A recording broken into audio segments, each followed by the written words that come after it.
আসসালামু আলাইকুম প্রিয় দাখিল নবম শ্রেণীর শিক্ষার্থী বন্ধুরা, আশা করি তোমরা সবাই ভালো আছো। রাবিউল এডুকেয়ারের আরও একটি আয়োজনে সবাইকে স্বাগত জানাচ্ছি। সাথে আমি রবিউল হক।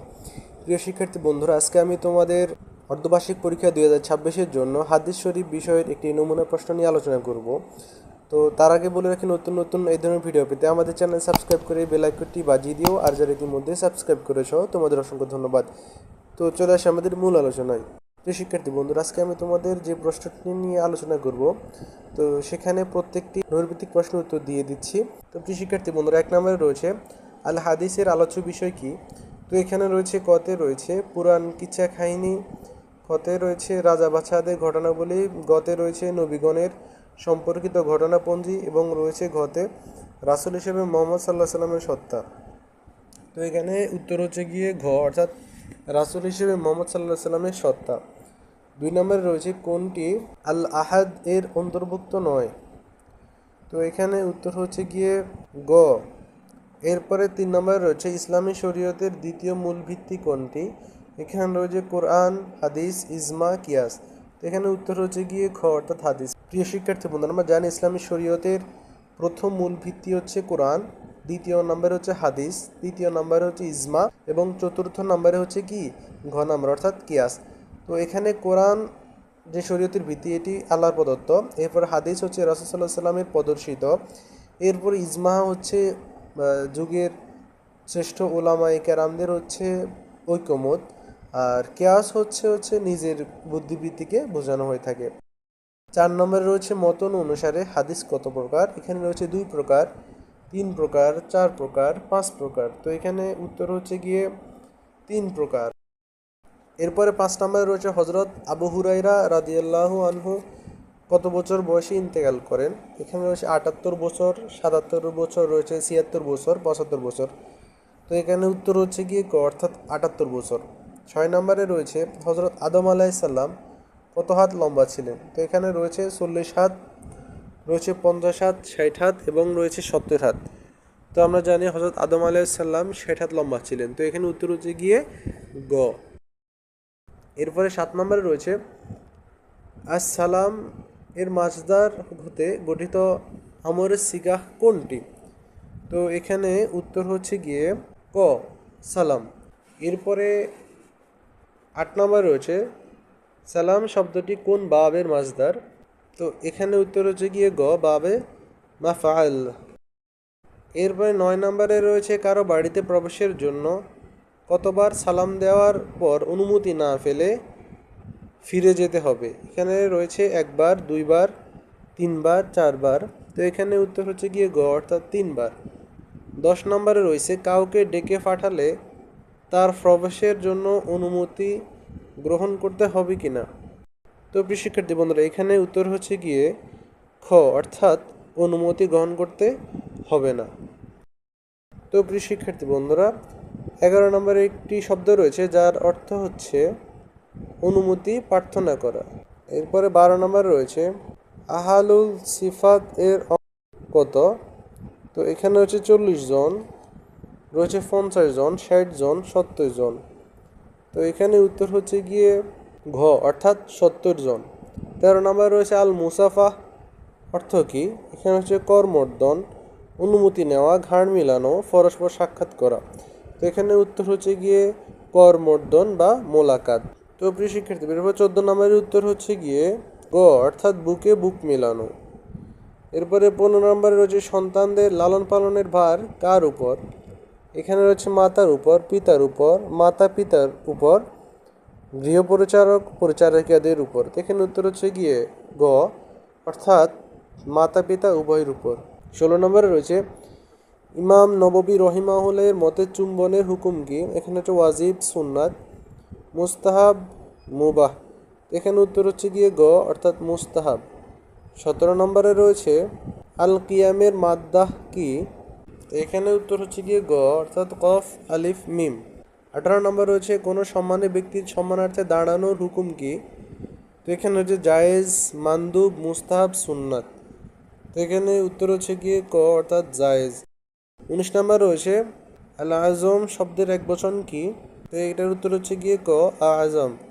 20 নম্বরে রয়েছে হযরত সাদ রাদিয়াল্লাহু আনহু কাদের নেতা ছিলেন? এখানে রয়েছে মুহাজিরদের, আনসারদের, মক্কাবাসীর, মদিনাবাসীর। তো এখানে উত্তর হচ্ছে গিয়ে খ, অর্থাৎ আনসারদের।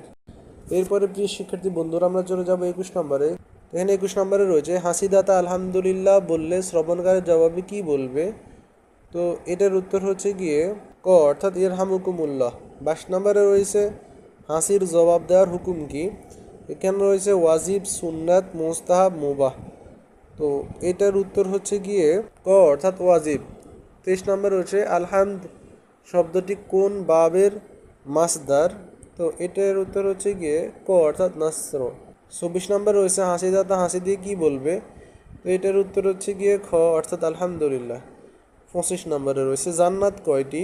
এটার উত্তর হচ্ছে গিয়ে ক, অর্থাৎ 8টি। তো 26 নম্বরে শব্দটির মূল অক্ষর কোনটি? তো এখানে উত্তর হচ্ছে গিয়ে খ, অর্থাৎ নুন, শিন, দাল। 27 নম্বরে রয়েছে মুসলমানের হাসি মুখ কিসের সমতুল্য? এখানে রয়েছে সাদাকার সমতুল্য, সালামের সমতুল্য, রয়েছে দোয়ার সমতুল্য, শুকরিয়া সমতুল্য। তো এটার উত্তর হচ্ছে গিয়ে ক, অর্থাৎ সাদাকার সমতুল্য। 28 নম্বরে রয়েছে কোন ধরনের হাসির কথা কোরআনে বর্ণিত আছে? এখানে রয়েছে অট্ট হাসি, সাফা হাসি, মুস্কি হাসি, খিলখিল হাসি। তো এখানে উত্তর হচ্ছে গিয়ে গ, অর্থাৎ মুস্কি হাসি। এরপরে 29 নম্বরে রয়েছে আর তাবাসসুম শব্দটির অর্থ কী? এখানে রয়েছে অট্ট হাসি, সাধারণ হাসি, মুস্কি হাসি, ক্রন্দন মিশ্রিত হাসি। তো এখানে উত্তর হচ্ছে গিয়ে গ, অর্থাৎ মুচকি হাসি। 30 নম্বর রয়েছে আল্লাহ তাআলার অতিশয় সুন্দর নাম কয়টি? এখানে রয়েছে 90টি, 99টি, 101টি, 113টি। তো এটার উত্তর হচ্ছে গিয়ে হ, অর্থাৎ 99টি। এরপরে 31 নম্বরে রয়েছে যে মহানবী সাল্লাল্লাহু আলাইহি সাল্লাম কাকে গালি দিতে নিষেধ করেছেন? এখানে রয়েছে আকাশকে, জমিনকে, যুগকে, গাছকে। তো এটার উত্তর হচ্ছে গিয়ে গ, অর্থাৎ যুগকে। 32 নম্বরে রয়েছে কিয়ামতের দিন কার নাম ধরে ডাকা হবে? এখানে রয়েছে নিজের ও নবীর, নিজের ও বংশের, নিজের ও পিতার, নিজের ও মাতার। তো এটার উত্তর হচ্ছে গিয়ে গ, অর্থাৎ নিজের ও পিতার। এরপরে 33 নম্বর রয়েছে শয়তানের আরেক নাম কি? এখানে রয়েছে আজাদ, আজাদা, আজদা, আসদা। প্রিয় শিক্ষার্থী বন্ধুরা এই প্রশ্নটি কনফিউজড, তবে এখানে উত্তর হতে পারে আজাজিল, যেটা এখানে নেই। 34 নম্বর রয়েছে মা বাইনাল হাই বলে কি বোঝানো হয়েছে? এখানে হয়েছে দাঁত, জিহ্বা, তালু, লালা। তো এটার উত্তর হচ্ছে গিয়ে খ, অর্থাৎ জিহ্বা। 35 নম্বর রয়েছে যে ব্যক্তি মিথ্যা কথা বলে লোক হাসায় তার জন্য কতবার ধ্বংস কামনা করা হয়েছে? এটার উত্তর হচ্ছে গিয়ে খ, অর্থাৎ 3বার। 36 নম্বরে রয়েছে কোন ব্যক্তি জান্নাতে প্রবেশ করবে না? এখানে রয়েছে ফাফি, গালমন্দকারী, সন্দেহকারী, ছগলখোর। তো এটার উত্তর হচ্ছে কি ঘ, অর্থাৎ ছগলখোর। 37 নম্বরে রয়েছে ওয়াদা ভঙ্গ করলে কোন ধরনের গুনাহ হয়? এখানে রয়েছে সগীরা, কবিরা, শিরকি, কুফরি। এটার উত্তর হচ্ছে গিয়ে খ, অর্থাৎ কবিরা। 38 নম্বরে রয়েছে ওয়াদা পালন করার সরল বিধান কি? এখানে রয়েছে সুন্নত, মুস্তাহাব, ওয়াজিব, ফরজ। তো এটির উত্তর হচ্ছে গিয়ে গ, অর্থাৎ ওয়াজিব। 39 নম্বরে রয়েছে আল ওয়াদ শব্দটি কোন বাবের মাসদার?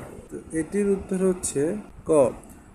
40 নম্বর রয়েছে দাল অক্ষরের জবরযোগের অর্থ কি? তো এখানে রয়েছে দান, বিতরণ, ঋণ, সাদকা। তো এটির উত্তর হচ্ছে গিয়ে গ, অর্থাৎ ঋণ। যে শিক্ষার্থী বন্ধুরা ছিল তোমাদের 40 নম্বরের নৈর্ভিত্তিক। এরপর রয়েছে খ বিভাগ, যেখানে রয়েছে তোমাদের জন্য 50 মার্ক, যেখানে বড় কয়েকটি প্রশ্ন রয়েছে, যেখান থেকে 5টি প্রশ্ন দিতে হবে। প্রত্যেকটি প্রশ্নের মান 10 করে 50। তো এখানে বিভিন্ন পার্ট আকারে আছে, অর্থাৎ ক, খ ভাগে প্রত্যেকটি প্রশ্ন ভাগ করা আছে। তো 2 নম্বরে কতে তোমাদের জন্য একটি বড় আয়তাংশ বা বাক্যাংশ রয়েছে, যেখান থেকে তোমাদের অনুবাদ করতে হবে। এরপরে খতে তোমাদের জন্য হচ্ছে 2টি প্রশ্ন রয়েছে, তোমাদেরকে এগুলোর উত্তর কি দিতে হবে। এরপরে 3 নম্বরে হচ্ছে বাংলায় অনুবাদ করা, এটার উত্তর দিতে হবে। এরপরে খতে 2টি প্রশ্ন রয়েছে, এগুলো উত্তর দিতে হবে। এখানে রয়েছে হযরত আবু হুরায়রা রাদিয়াল্লাহু আনহু জীবনী লেখা রয়েছে এই 4টি শব্দ, যেখানে 4টি শব্দের 2টি তাহকিক করতে হবে। এরপরে 4 নম্বরে রয়েছে আরও একটি আয়তাংশ, ঠিক এটারও অনুবাদ করতে হবে। খতে রয়েছে 2টি প্রশ্ন, এরপরে 5 নম্বরেও ঠিক একই রকম আয়তাংশ থাকবে, যেটির অনুবাদ বের করতে হবে। এরপরে খ বিভাগে 2টি প্রশ্ন থাকবে, যেমন হচ্ছে কি হযরত আব্দুল্লাহ ইবনে আমর রাদিয়াল্লাহু আনহু এর সংক্ষিপ্ত জীবনী লেখো। এরপরে তাহকিক করতে বলা হবে। 6 নম্বরে হচ্ছে অনুবাদ থাকবে আবারও। খতে রয়েছে তারকিব, এরপরে রয়েছে তাহকিক করো। এরপরে 7 নম্বর, 8 নম্বর, 9 নম্বর, 10 নম্বর দিয়ে দিচ্ছি, দেখে নাও।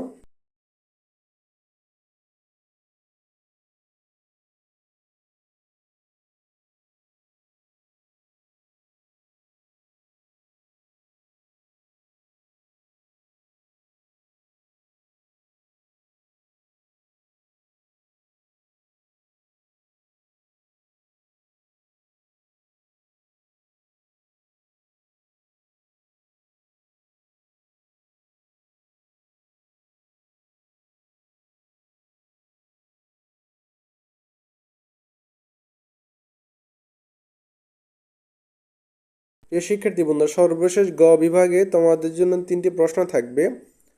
তো এই 3টি প্রশ্নের মধ্যে যে কোনো 2টি প্রশ্ন উত্তর দিতে হবে। প্রত্যেকটি প্রশ্নের মান 5 করে 10। তো 11 নম্বর হচ্ছে সনদের ভিত্তিতে হাদিসের প্রকারভেদ বিস্তারিতভাবে বর্ণনা করো। 12 নম্বরে 3টি শব্দ রয়েছে, যেগুলো সংজ্ঞা বের করতে হবে। এরপর 13 নম্বর রয়েছে প্রশ্নপত্রে উল্লেখিত হাদিসগুলো ব্যতীত সিলেবাসের মধ্য হতে একটি হাদিস রাবির নামসহ হরকত দিয়ে লেখো। আশা করি আজকের এই ভিডিওটি তোমাদের ভালো লেগেছে।